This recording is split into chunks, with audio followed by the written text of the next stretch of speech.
Thanks for joining us for Elko Live today, our weekday radio show. And as we do on Tuesday, this is the day we set aside for an update in city news and issues, and it is in advance of the regular city council meeting.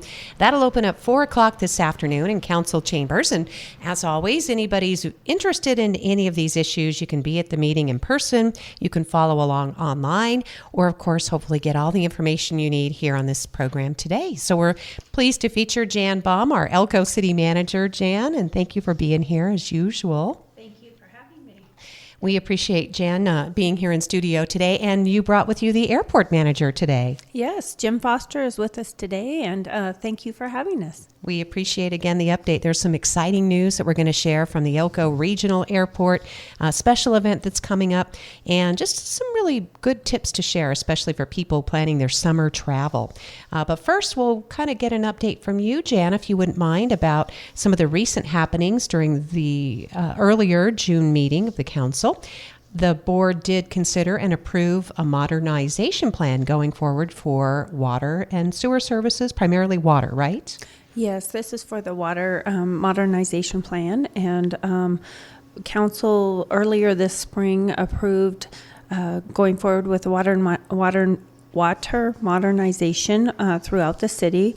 And the main thing that the public will want to know about this is that included in the water modernization plan is putting water meters throughout the city. This is at all residences and commercial addresses. So this was a presentation made by the Spiegler Group, which is a group that's helping us through this process, and they presented the plan and the timeline, and it's an aggressive timeline, but I think that it's a good plan going forward. In fact, I think we should have meters rolling into place within the next couple of years. Is that the goal, Jan? Yes, we will start rolling out meters, I believe, in January is the hope anyway. So the first bid packet already went out, and that bid packet included primarily buying the meters and the meter pits that will be installed. And then the next bid package, I believe, will be the installation of that material. And so we're hoping to have most of the materials purchased by the end of the year, and then start the rollout of the new meters. And so if residents or commercial customers are wanting to get out in front of that, we still have the meter grant program. And that program, what that is the resident or the commercial customer can pay for the meter, and the city of Elko will pay to have it installed. And so with this water modernization plan comes a water rate increase, and this water rate increase will be effective July 1st for water used in July. So I believe that is billed at the end of July. And so with the water rate increase, there's a 10% increase for metered customers and a 20% increase for the flat rate customers. Yeah, right. It's just an effort to equalize, level out some of those water bills, certainly because people who are paying a metered rate are subsidizing flat rate customers, and that's something that I know the city's really anxious to actually change that going forward. Absolutely. So that's something that was agreed upon by the council. Mm-hmm. And so, Jan, the rate increase goes into effect July 1st. The $14 million bond, that's part of this as well, right? And the city council did approve that. Yes, they did. So the $14 million bond, what that is obviously putting out meters or installing meters throughout the city will include a cost. And so there was an analysis presented by the Spiegler Group and the Water Department earlier this spring. And there is a cost to that. The cost goes throughout a few years. And if indeed the city of Elko does not use the entire $14 million for the water modernization plan, we will not draw all of that money. And the I'm sorry, I'm just not with it today. Anyway, so, and we also do not have to start paying that back until we are finished with the project and have drawn out the entire amount. And so, yes, it will cost money to do it. And then this particular bond will be at a 0% interest, which goes through the state revolving fund, which is the state water revolving fund. And so, and then we can also amortize out the payment as long as the life of the asset. So it could go out as long as 20 or 30 years, but we will definitely analyze that and see what makes sense for the city of Elko. Yeah, it's really good to have an account like that. Like if you've ever done a remodeling or construction project, you just need to have that money in reserve so that you can accomplish what you need to. Absolutely. And in the end, we're hoping that by implementing meters, the cost of this project, we will recoup that through water usage, so because people will have to start paying for the water that they're using. And not only will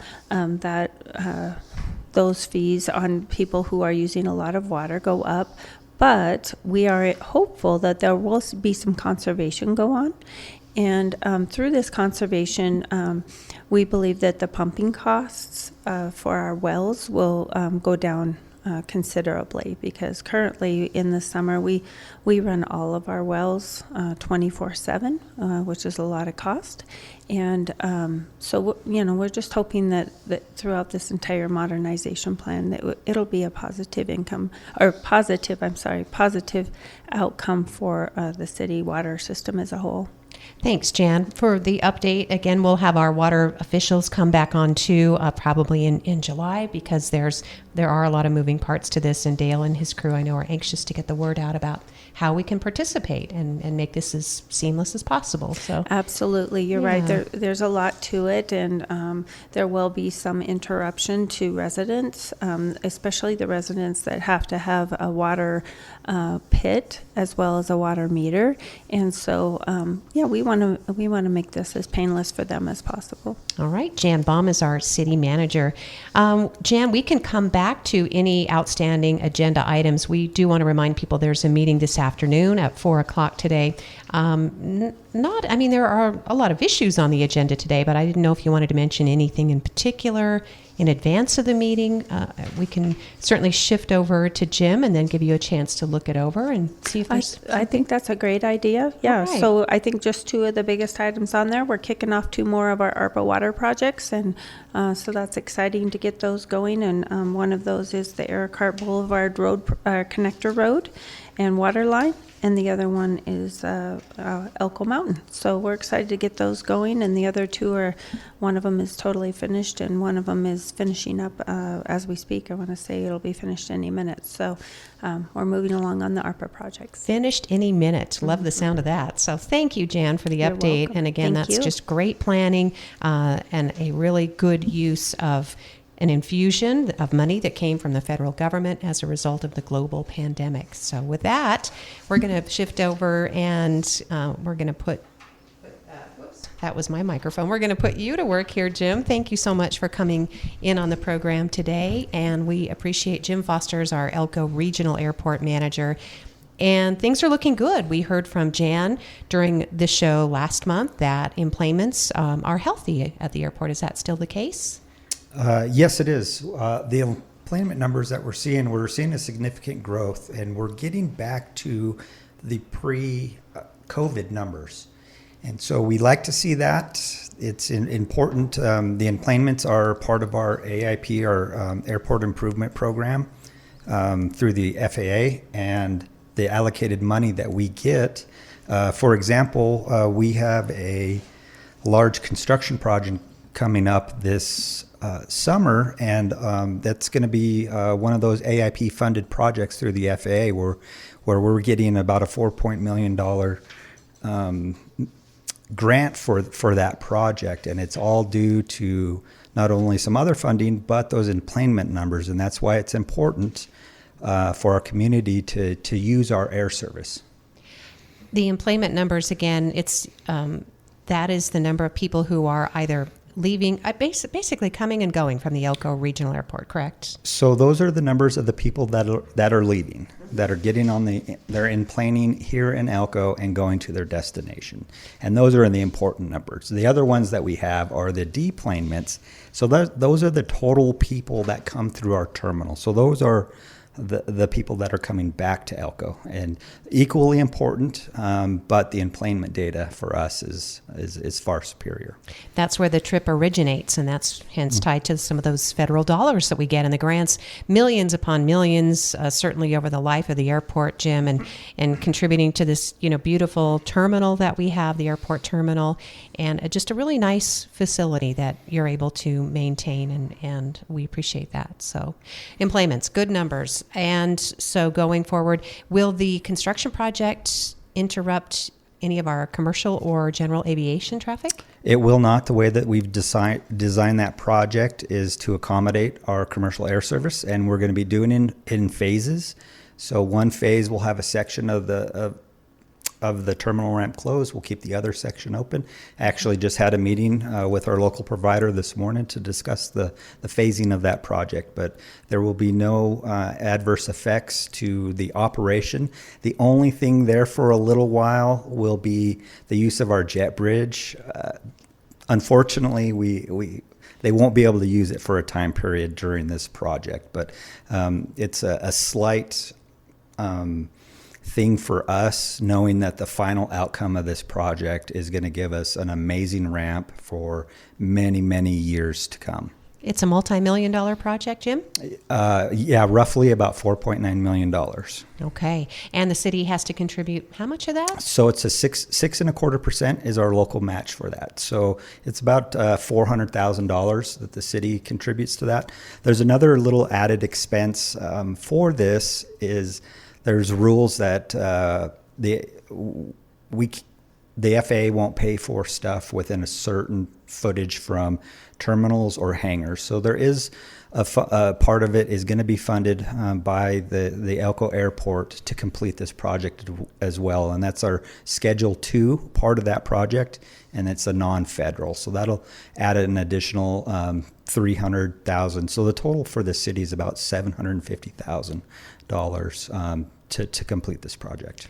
But it's important that we do this, right, Jim, so that we can continue to offer commercial service, because our airport, even though we may not have the flights at the moment, obviously there are a lot of things in the works so that we can get some more air travel commercial service, right? Yeah, we are always looking at the future for our facility, and this ramp project will be part of that. We've been having issues with our ramp for years and years and years, as some of the old timers and the long termers know about. And we're finally to the point where we're going to replace our ramp, and the useful life is going to extend for the next 30 plus years. Wow, that's fantastic. That will kind of outlive a lot of our careers anyway. We'll be on a beach somewhere when people will be appreciating the ramp, we hope, right? I sure hope so. So Jim Foster is our regional airport manager. So those are some of and the construction should start here soon on that? That's one of the items on the agenda tonight is to award the contract. And so probably about a month and a half out, we'll start that construction project.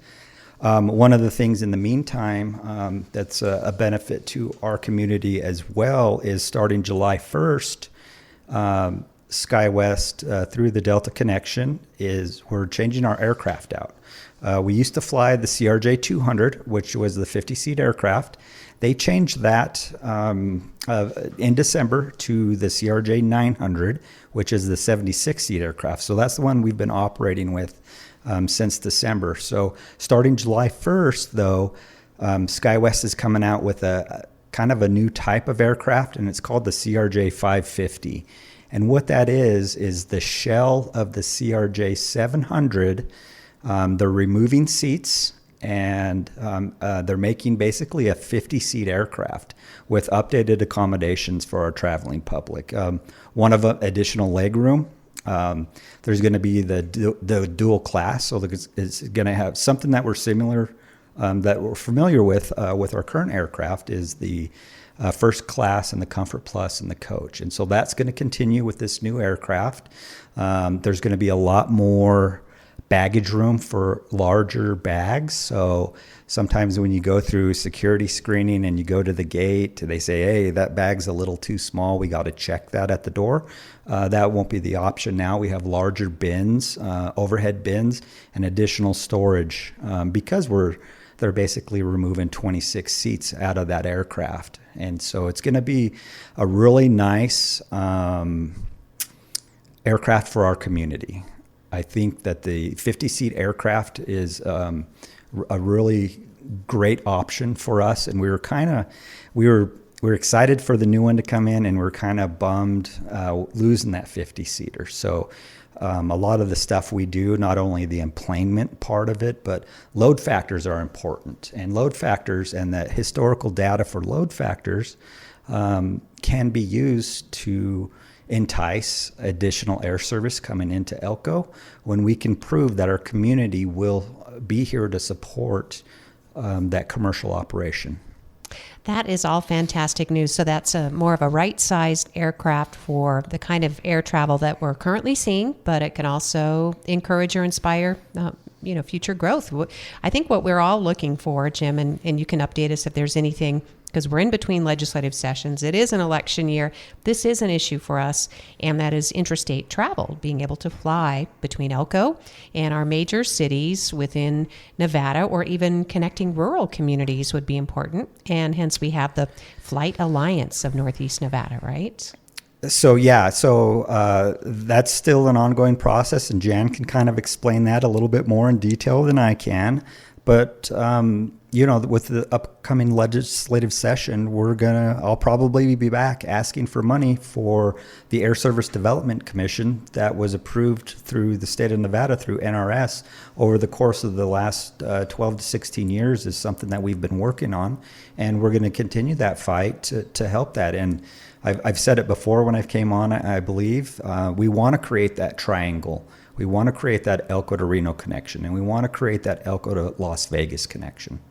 All that would do is enhance the tourism opportunity within the state, and obviously, taxpayers and our own local lawmakers, their votes counted toward building some of these fantastic tourism venues in the South. Now we just like to be able to get there and enjoy them. And that's for our community to see that, but it's also that opportunity for those communities to come to Elko and explore what we have going on here as well. Yeah, I'm glad you mentioned that too, because yes, it is definitely, it's a delight to host our visitors. And so Jan, Flight Alliance, we know that is a work in progress. At the same time, the city is continuing with the minimum, the revenue guarantee. Yeah. Yeah. So the Flight Alliance of Northeastern Nevada, or FAN, we still are in the process of getting that going. We have it pretty much formed, and we are meeting monthly.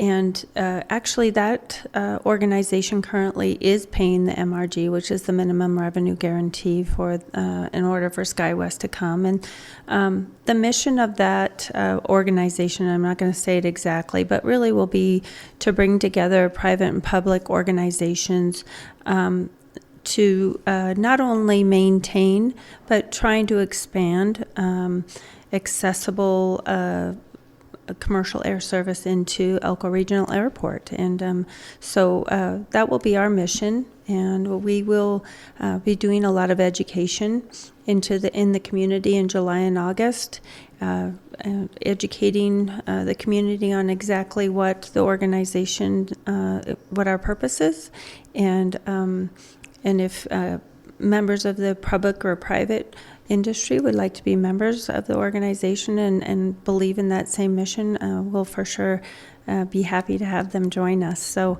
more to come on the Flight Alliance, and we're definitely, we've been really meeting. I think it's been productive. We have a good group of people, and we're trying to have representatives from all over our community, and when I say community, I mean the entire Elko Regional Airport catchment area. And that catchment area includes not only Elko, the city of Elko, Elko County, Lander County, Eureka County.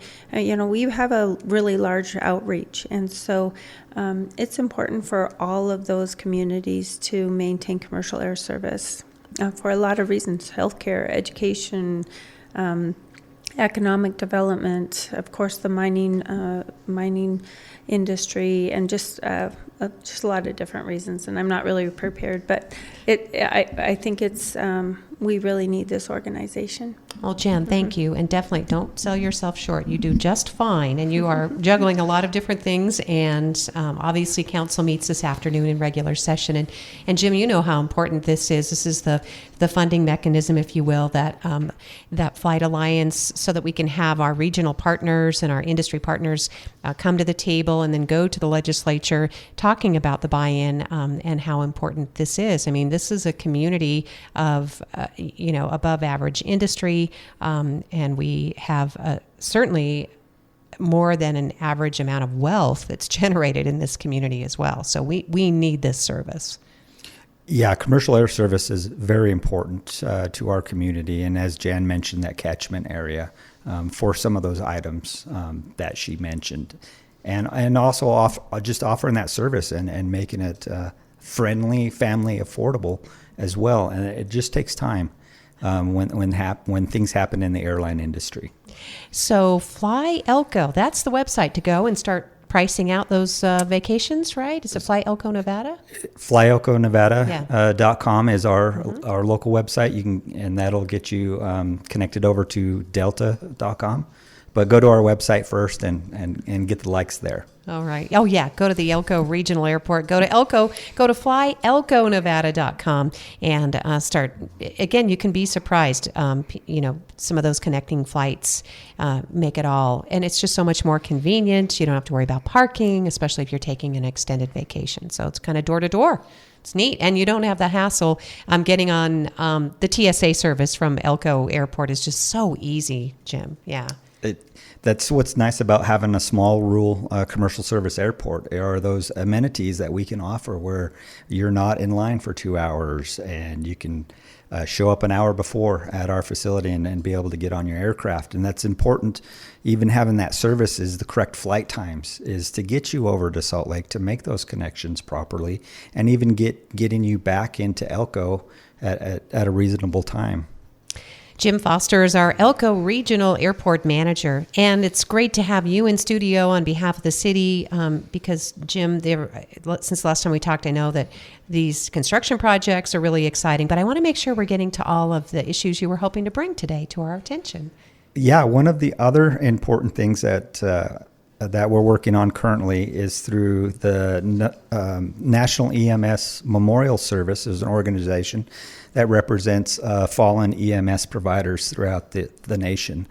One of the things that we have out at the airport is our memorial that's located out there, and it has the 2 flights that originated in Elko, and that's why we memorialize those. This organization is doing their moving honors, which will occur on July 7th at 5 p.m. at the airport terminal at our memorial. And what it is, the moving honors is the tree of life of the 36 fallen of this last year are being honored. They're being moved from the West Coast to the East Coast in order, in anticipation of the Weekend of Honors event that's going to be occurring.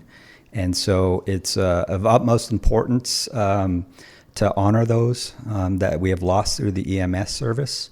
And that's why it's one of those important events for me when they asked me if it was okay to host it at the airport, and I jumped on board with them. So please come out and enjoy that. It'll begin at 5 p.m. We have enough parking for everybody and enough parking for the fire service, the EMS personnel, the air medical people that'll be there as well, and of course the public parking. That'll be again on July 7th at 5 p.m. at the Elko Regional Airport, and right there on the side of that beautiful sculpture. And the reason, Jim, that we have that beautiful sculpture is that we sadly have lost EMS flight crew from within our community. Yeah, we had. So there's 2 flights that are on our memorial. The first one was a helicopter accident that happened that we lost that originated in Elko, who were Elko-based crews. And then the second one was the aircraft that we lost, they had Elko-based people on that aircraft.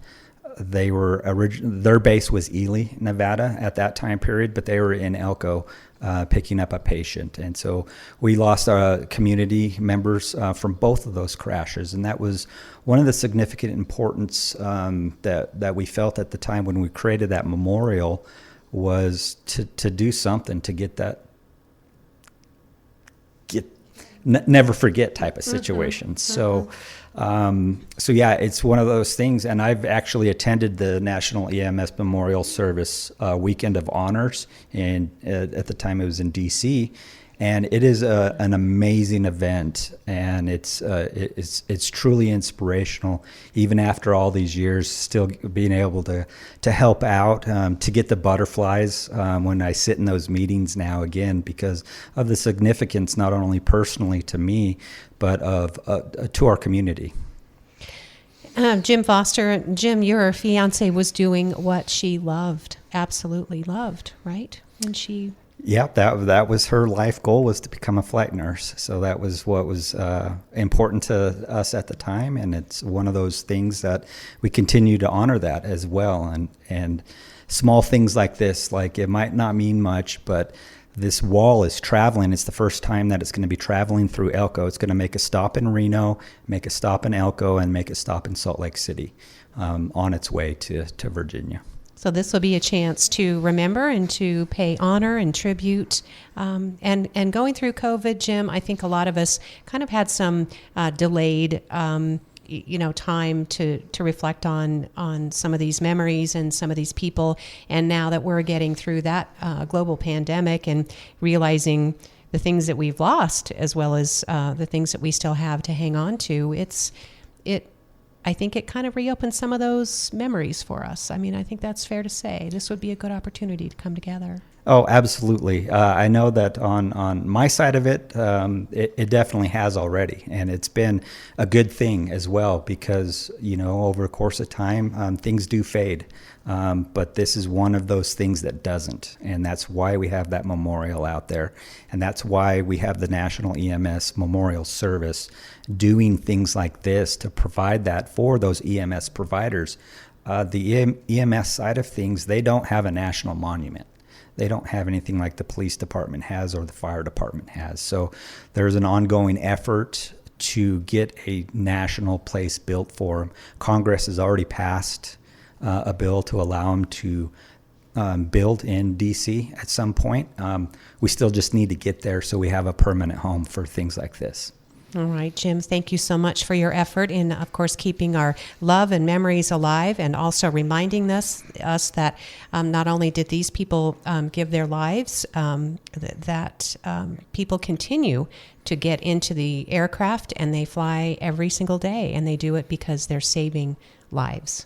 And it's not really just for the air service side of things too. It's all of the other things. I mean, our Elko County ambulance service here is an amazing service that we have, and we're fortunate for those individuals, knowing at some point tragedy can strike, and being able to continue to honor those people that serve in those times of need. And they're just as important as fire and police, or the ambulance attendants that show up to help us out in our time of need.